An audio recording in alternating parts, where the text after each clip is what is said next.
तो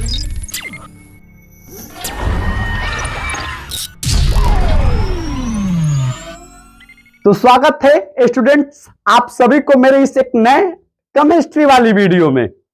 भैया इस चैप्टर में, इस वीडियो के अंतर्गत हम चैप्टर 3 के, क्लास 12th के चैप्टर 3 इलेक्ट्रोकेमिस्ट्री के कम से कम इसमें तो 5 ही हम प्रश्न बताने वाले हैं, लेकिन भैया 2 से 3 वीडियो के अंतर्गत हम 23 ऐसे परिभाषा बताने वाले हैं। ये जो भैया परिभाषा है 2 नंबर वाले प्रश्न में पूछे जाएंगे। अगर इन 23 भैया परिभाषाओं को बेहतर कर ले रहे हैं तो चैप्टर 3 से इतना उम्मीद करके चाहिएगा कि 2 नंबर वाला प्रश्न आपसे कभी छूटेगा नहीं। ठीक है ना? तो आप इस उम्मीद के साथ आप अपने कॉपी खोलिए, पेन लीजिए और पहले ये 5 क्वेश्चन को नोट करिए। हम भैया इसको समझा रहे हैं, इसके उत्तर को लिखवा रहे हैं, आपका क्लियर हो जाएगा। 2 से 3 वीडियो के अंतर्गत भैया 23 हम परिभाषाओं को बता देंगे और यही परिभाषा आपके बोर्ड के एग्जाम में कई बार आ चुके हैं और इन्हीं 23 में से 1-2 भैया हमारे इस साल भी आने वाले हैं। तो आप ऐसे प्रश्नों को ढूंढ लीजिए। ठीक है ना? हम ढूंढकर ला दिए भैया। पहला है 23 बताने वाले हैं, नाम रख दे रहे हैं 23 कौन कौन होगा भैया हमारा। पहला तो हम बताएंगे आपको कि विद्युत रासायनिक सेल किसे कहा जाता है, देखिए इसमें लिखे हैं। दूसरा होगा कोलराउस के नियम को लिखे। तीसरा होगा मोलर चालकता किसे कहते हैं। चौथा होगा तुल्यांकी चालकता किसे कहते हैं। अगला होगा भैया हमारा विशिष्ट चालकता किसे कहते हैं। अगला होगा विशिष्ट प्रतिरोध किसे कहते हैं। अगला होगा धात्विक चालक किसे कहते हैं। अगला होगा विद्युत अपघटनी चालक किसे कहते हैं। फिर भैया मोलर चालकता किसे कहते हैं। उसके बाद भैया मानक इलेक्ट्रोड विभव किसे कहते हैं। मानक हाइड्रोजन इलेक्ट्रोड किसे कहते हैं।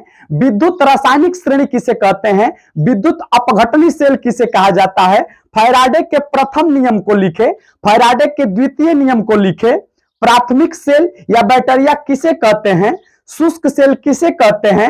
मरकरी सेल किसे कहते हैं। द्वितीयक सेल या बैक्टीरिया किसे कहते हैं। सीसा संचायक सेल किसे कहते हैं। ईंधन सेल किसे कहते हैं। संक्षारण किसे कहते हैं। विद्युत रासायनिक तुल्यांक किसे कहते हैं। भैया ये 23 प्रश्न हो गए, ये 23 परिभाषा हो गए। इन्हीं 23 परिभाषाओं को अगर आप बेहतर कर ले रहे हैं तो समझ जाइएगा कि चैप्टर 3 से 2 नंबर वाले प्रश्न तो आपसे छूट ही नहीं सकता, क्योंकि आएगा कहां से। हम पूरे भैया चैप्टर से जितने भी परिभाषा हैं उनको कवर अप कर लिए हैं। ठीक है ना? तो आइए हम समझाते हैं। पहला परिभाषा है विद्युत रासायनिक सेल या गैल्वेनिक सेल किसे कहते हैं। दूसरा है कोलराउस नियम। तीसरा है मोलर चालकता किसे कहते हैं। तुल्यांकी चालकता किसे कहते हैं। अगला है विशिष्ट चालकता किसे कहते हैं। मतलब इस वीडियो के अंतर्गत इन 5 भैया परिभाषा को समझाने वाले हैं। पहले हम इसको और इसको समझा दे रहे हैं, उसके बाद भैया पूरे को रफ कर देंगे, लिखकर आपको समझाएंगे। लिखते हुए नहीं दिखा पाएंगे कि वीडियो लंबी हो जाएगी। चलिए, विद्युत रासायनिक सेल किसे कहते हैं।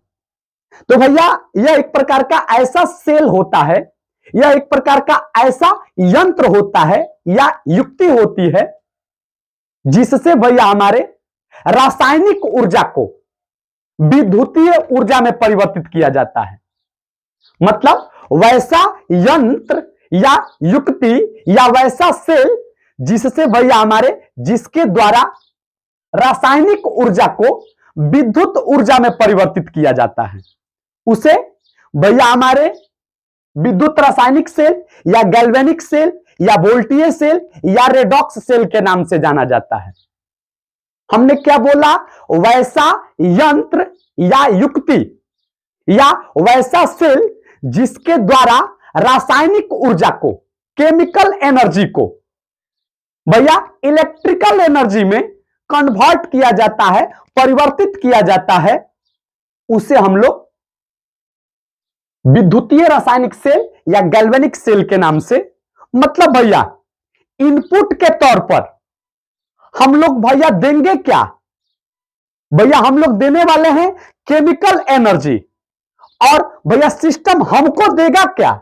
Electrical energy. जब ऐसा सिचुएशन आ रहा है, मतलब इनपुट के तौर पर इनपुट के तौर पर भैया हम लोग केमिकल एनर्जी प्रोवाइड कराएंगे सिस्टम को, और आउटपुट के तौर पर वो देगा क्या आपको, इलेक्ट्रिकल एनर्जी। ठीक है ना। तो इसी सिस्टम को किस नाम से जाना जाता है, विद्युत रासायनिक सेल या गैल्वेनिक सेल के नाम से। उम्मीद करते हैं बातों को समझ गए होंगे, हम लिखवा देंगे अभी अभी। ठीक है ना। अगला है कोलराउस के नियम को लिखें। भैया कोलराउस नियम के बारे में थोड़ा सा सोच लीजिए, सुन लीजिए, हम आपको एक बात बता रहे हैं, उसके बाद हम लिख देंगे, आप लोग लिख लीजिएगा, एक दो बार पढ़िएगा, क्लियर कट हो जाएगा। भैया बहुत सारे लोग, बहुत सारे वैज्ञानिक लोग विद्युत अपघट्यों की मोलर चालकता का मान वो लोग कैलकुलेट कर रहे थे। बहुत सारे वैज्ञानिक बहुत सारे विद्युत अपघट्यों के, मतलब लगभग सारे विद्युत अपघट्यों के मोलर चालकता का मान कैलकुलेट करना चाहते थे, गणना करना चाहते थे, लेकिन वो लोग सफल नहीं हो पा रहे थे। वो केवल प्रबल विद्युत अपघट्य के मोलर चालकता के तो कैलकुलेट कर लेते थे किसी न किसी तरीके से, पर प्रैक्टिकली तौर पर, लेकिन भैया हमारा दुर्बल विद्युत अपघट्य के मोलर चालकता का मान वो लोग कैलकुलेट नहीं कर पा रहे थे। तभी भैया हमारा कोलराउस साहब आकर बोले कि आप लोगों की समस्याओं का हम निदान कर सकते हैं, आप लोग छोड़ दीजिए, कोई भी विद्युत अपघट्य के मोलर चालकता का मान आप लोग मत ज्ञात करिए, आप लोग प्रैक्टिकली तौर पर ज्ञात कर रहे हैं, आप लोगों का मान या मोलर आप लोग जो निकाल रहे हैं डाटा वो गलती हो सकता है। हम जो नियम बता रहे हैं इस नियम को आप लोग फॉलो करिए, और प्रबल विद्युत अपघट्य हो तब और दुर्बल विद्युत अपघट्य हो तब किसी भी प्रकार के विद्युत अपघट्यों के आप लोग मोलर चालकता का मान अनंत तनुता पर निकाल सकते हैं। इसीलिए भैया कोलराउस का केमिस्ट्री में लोग नाम याद रखते हैं और उनके नियमों को पढ़ते हैं। उन्होंने बताया अपने नियम के अंतर्गत कि जब कोई अनंत तनुता पर विद्युत अपघट्य है, अनंत तनुता पर कोई विद्युत अपघट्य ले लिए हैं, और वो जब विद्युत अपघट्य कंप्लीटली रूप से टूट जा रहे हैं, आयनित हो जा रहे हैं, आयनों में विभक्त हो जा रहे हैं, तब उनके धनायनों और ऋणायनों के अनंत तनुता पर मोलर चालकता क्या होता है भैया, आयनों के आयनिक चालकताओं के योगफल के बराबर होता है।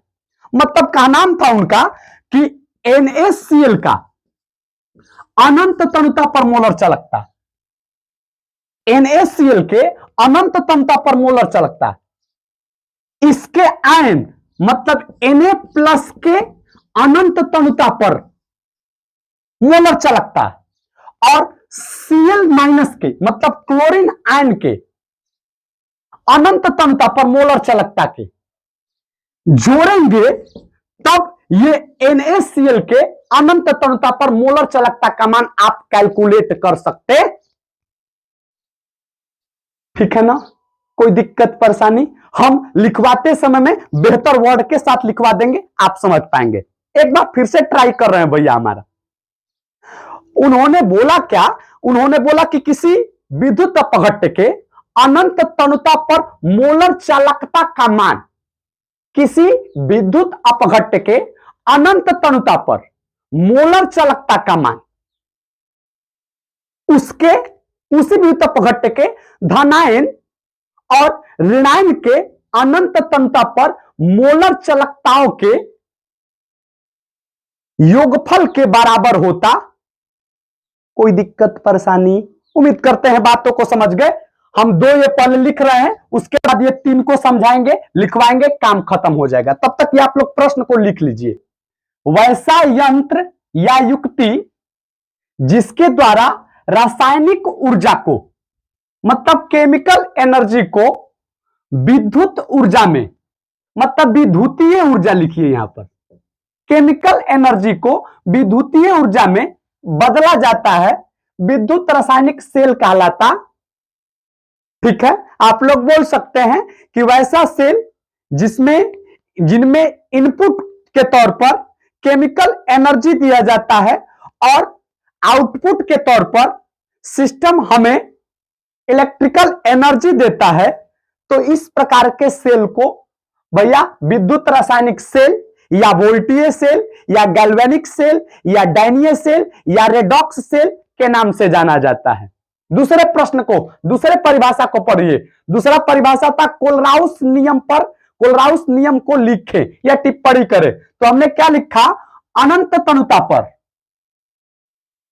ठीक है ना, जब समस्त विद्युत अपघट्य के अणु पूर्णतः आयनित हो जाते हैं, मतलब अनंत तनुता पर जब समस्त पूरा भैया इलेक्ट्रोलाइट टूट जा रहा है, पूरा अणु टूट जा रहे हैं, तब विद्युत अपघट्य की मोलर चालकता का मान उनके धनायनों और ऋणायनों की अनंत तनुता पर आयन चालकताओं के योग के बराबर होता, ठीक है ना। जैसे अनंत तनुता पर NaCl का मोलर चालकता, अनंत तनुता पर सोडियम आयन के मोलर चालकता और अनंत तनुता पर क्लोरीन आयन के मोलर चालकताओं के योगफल के बराबर होता है, ठीक है ना। पढ़ लीजिए बढ़िया से, याद रखिएगा इसको। जैसे आपको MgCl2 का भैया हमारा अनंत तनुता पर मोलर चालकता कैलकुलेट करना है, क्या करेंगे भैया हमारा? तो लिखना पड़ेगा अनंत तनुता पर मोलर चालकता का मान किसका? MgCl2 का। तो लिखेंगे भैया हमारा अनंत तनुता पर Mg2 प्लस, अनंत तनुता पर Mg2 प्लस के मोलर चालकता और दो क्लोरीन अनंत तनुता पर मोलर, अनंत तनुता पर दो क्लोरीन के योगफल, दो क्लोरीन के अनंत तनुता पर मोलर चालकताओं के योगफल के बराबर होता। मतलब इन दोनों के आयनिक चालकताओं के, मतलब इसका अलग निकालेंगे और इसका अलग निकालेंगे, तब दोनों को जोड़ देंगे, MgCl2 के मोलर चालकता का मान अनंत तनुता पर निकलकर चला आएगा। नंबर 3 पर चलिए। तीसरा नंबर प्रश्न है कि मोलर चालकता किसे कहते हैं? क्या बताएंगे भैया? सबसे पहले सोचिए, किसी भी विलयन का चालकता के बारे में क्या बताएंगे आप लोग? किसी विलयन के चालकता पर टिप्पणी करें या कुछ बोले तो आप लोग क्या बोलेंगे? तो भैया बोलेंगे कि किसी विलयन की मोलर चालकता या कोई भी चालकता तभी अधिक या कम होगा जब उसमें आयनों की संख्या ज्यादा से ज्यादा रहेंगे, तो उस विलयन की चालकता का मान अधिक होगा, और जिसमें आयनों की संख्या कम होगा, जिस विलयन के अंतर्गत, उसकी चालकता भैया हमारा कम होगा। कोई दिक्कत परेशानी? मतलब आयन के संख्या से मतलब है। आगे पढ़िए आप लोग। तीसरा परिभाषा था कि मोलर चालकता किसे कहते हैं। आप लोग मोलर चालकता का डिफिनेशन फिल करना चाहते हैं तो फिल करिए हमारे साथ। एक भैया बाल्टी के अंदर या एक पात्र के अंदर आप लोग कोई इलेक्ट्रोलाइट लीजिए, कोई इलेक्ट्रोलाइट लीजिए, विद्युत अपघट्य लीजिए, ठीक है ना। अब भैया जब विद्युत अपघट्य लेंगे तो क्या होगा? इस विलयन के अंतर्गत विलयन लेकर विलयन बनाएंगे उस विद्युत अपघट्य से, मतलब एक्वस या कोई भी विलयन आप लोग बनाएंगे। जैसे ही आप लोग भैया विद्युत अपघट्य को विलयन के अंदर डालेंगे या विलायक के अंदर डालेंगे तो विद्युत अपघट्य क्या हो जाएंगे भैया हमारा? टूट जाएंगे। अब आपको क्या करना है? देखिए, इस बाल्टी के अंतर्गत विद्युत अपघट्य तो लेना है, लेकिन कितना लेना है? 1 मोल, मतलब 6.022 पार्टिकल्स विद्युत अपघट्य के लेने हैं और इसमें डिप कर देने हैं। अब जाहिर सी बात है, जाकर भैया हमारे 6.022 मोलिक्यूल्स टूटेंगे, कुछ टूट जाएंगे, कुछ आयनों में भक्त हो जाएंगे, कुछ ही बचेंगे। अगर प्रबल विद्युत अपघट्य होंगे तो टूट जाएंगे पूरा, अगर नहीं होंगे तो नहीं टूटेंगे। अब भैया आयनों की संख्या से क्या होगा? जब इसमें आयन मिल गए तो इस विलयन की कुछ ना कुछ चालकता होगी। उसी चालकता को हम लोग किस नाम से जानते हैं? मोलर चालकता के नाम से। डिफिनेशन को पढ़िए। किसी विद्युत अपघट्य के 1 मोल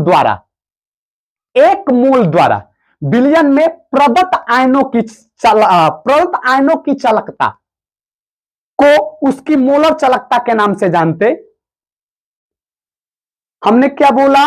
1 मोल विद्युत अपघट्य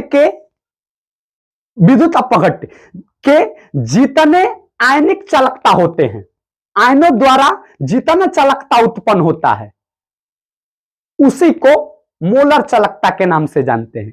एक मोल विद्युत अपघट्य के द्वारा, एक मोल विद्युत अपघट्य जितने आयन का निर्माण कर रहे हैं उन आयनों के चालकताओं को, उन सभी आयनों के चालकताओं को मोलर चालकता के नाम से जानते हैं।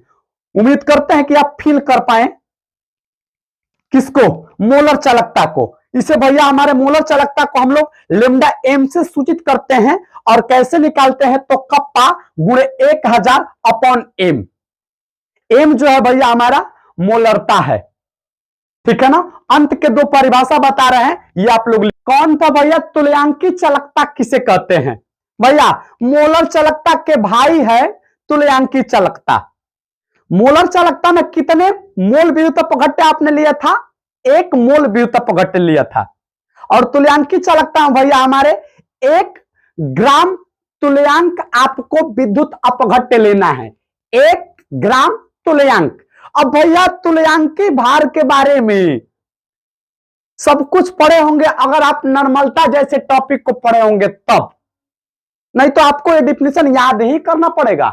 याद करिए हमारे साथ भैया, किसी विद्युत अपघट्य के 1 ग्राम समतुल्यांक या 1 ग्राम तुल्यांक द्वारा विलयन में प्रदत्त आयनों की चालकता को उसकी समतुल्य चालकता या तुल्यांकी चालकता कहते हैं। मतलब कि 1 ग्राम तुल्यांक विद्युत अपघट्य जितने आयन देंगे उतने आयनों के चालकताओं के किस नाम से जानेंगे हम लोग, तुल्यांकी चालकता के नाम से। एक बार फिर से, 1 ग्राम तुल्यांक विद्युत अपघट्य के द्वारा जितने आयन मिलेंगे उन सभी आयनों के चालकताओं को किस नाम से जाना जाता है, तुल्यांकी चालकता के नाम से जाना जाता है। लास्ट डिफिनीशन है भैया, विशिष्ट चालकता किसे कहते हैं। विशिष्ट चालकता नॉर्मल सी बात है भैया, विशिष्ट चालकता विशिष्ट प्रतिरोध या प्रतिरोधकता के व्युत्क्रम को विशिष्ट चालकता के नाम से जानते हैं। अब ये भैया डिफिनीशंस फिजिक्स के माध्यम से या रसायन के माध्यम से, इसको थोड़ा और आप लोग तोड़िएगा मरोड़िएगा तो आप बढ़िया से बेहतर फील कर पाइएगा कि विशिष्ट चालकता किसे कहते। हमने क्या बोला कि विशिष्ट प्रतिरोध के व्युत्क्रम को विशिष्ट चालकता कहते हैं। अब बात यह कि सर विशिष्ट प्रतिरोध किसे कहते हैं, विशिष्ट प्रतिरोध किसे कहते हैं। तो भैया यदि कोई चालक 1 सेंटीमीटर लंबा हो और 1 सेंटीमीटर स्क्वायर मोटा हो, कोई चालक 1 सेंटीमीटर लंबा हो और 1 सेंटीमीटर स्क्वायर मोटा हो, तो उस चालक द्वारा भैया कुछ ना कुछ प्रतिरोध तो उत्पन्न किया जाएगा। उसी प्रतिरोध को भैया हमारा विशिष्ट प्रतिरोध के नाम से जानते हैं। 1 सेंटीमीटर चालक कितना लंबा होना चाहिए, देखिए जैसे मान लेते हैं कि 1 सेंटीमीटर हो गया, ये इतना दूर 1 सेंटीमीटर हुआ, ठीक है ना। चालक की लंबाई कितनी होनी चाहिए, 1 सेंटीमीटर, और चालक की मोटाई भी कितनी होनी चाहिए, 1 सेंटीमीटर स्क्वायर होना चाहिए, ठीक है ना। अब जाहिर सी बात है कि चालक छोटा हो या बड़ा हो, कुछ ना कुछ भैया प्रतिरोध तो उत्पन्न करेगा। तो जब चालक 1 सेंटीमीटर लंबा हो और 1 सेंटीमीटर स्क्वायर मोटा हो तो उसके द्वारा भी कुछ ना कुछ प्रतिरोध देखने को मिलेगा। उस प्रतिरोध को स्पेशल लोग नाम रख देते हैं, क्योंकि ये स्पेशल केस के लिए बात हो रहा है। स्पेशल केस कौन है, तो चालक की लंबाई 1 सेंटीमीटर होना चाहिए और मोटाई 1 सेंटीमीटर स्क्वायर होना चाहिए, इसलिए स्पेशल के लिए विशिष्ट वर्ड यूज किया जाता है, इसलिए इसे विशिष्ट प्रतिरोधकता के नाम से, विशिष्ट प्रतिरोध के नाम से जानते हैं हम लोग, जिसे हम लोग रो से सूचित करते हैं। विशिष्ट प्रतिरोध को रो से सूचित करते हैं और भैया विशिष्ट चालकता को कप्पा से सूचित करते हैं। तो कप्पा बराबर हो जाएगा 1 अपॉन रो, या कप्पा बराबर होगा 1 अपॉन आर गुणे एल अपॉन। उम्मीद करते हैं पांचों डिफिनीशन आप लोग क्लियर किए होंगे। आपको ये वीडियो कैसी लगी, आप अपनी राय कमेंट बॉक्स में जरूर दीजिएगा। बाकी मिलेंगे नेक्स्ट वीडियो में। धन्यवाद, प्रणाम आप सभी को।